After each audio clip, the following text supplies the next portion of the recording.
I shouldn't have to post a video and have 100,000 people view it and like comment on it on the internet for you to like take me seriously. New tonight, a tenant in the Gulch says her apartment became a construction zone for weeks after a ceiling leak went unfixed. She claims management called it a building-wide emergency, but still charged her full rent. Fox 17 News' Madeline Nolan joining us live from the Modera Gulch, where she went looking for answers. What'd you find out, Madeline? Well, Megan, like you said, I'm here at Modera Gulch, which is billed as an apartment, a luxury apartment right here in the heart of Nashville.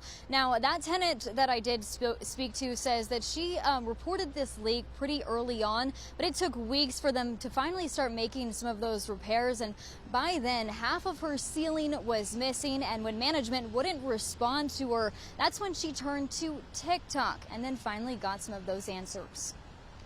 Modera Gulch tenant Hailey Gilliland says what started as a small water spot on her ceiling turned into weeks of leaks and construction.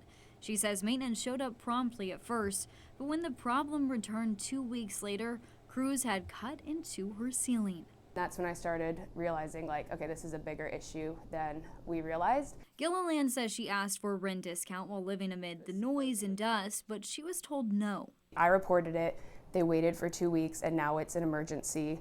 Even after calling it a building-wide emergency, Gilliland says management told her she could stay put and would still owe the full rent.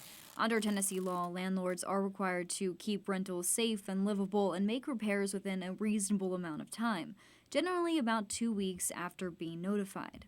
How do you have in writing that it's a building-wide emergency, but then you double down that the unit that the building-wide emergency is taking place in is habitable, and then proceed to charge that person like the full rent? When her questions went unanswered, she took to social media. Her story gained traction on TikTok with hundreds of viewers sharing similar experiences about luxury prices, but lack of response.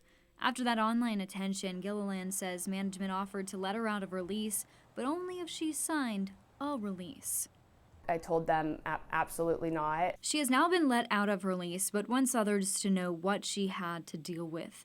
I reached out to Modera Gulch and its parent company, Mill Creek Residential, about maintenance response times, records, and tenant conditions, but got no response.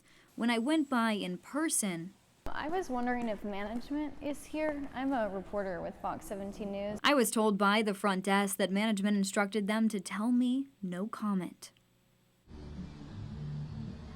Now, Gilliland says that she has paid thousands of dollars over the last year in rent, and she just expected that same service that they offer every single resident. Now, we want to hear from you if you've had similar situations here in Nashville. You can head over to our website and, find this story itself and click email Madeline Nolan right there. But for now, reporting live here in the Gulch, I'm Madeline Nolan, Fox 17 News, your Code Red station.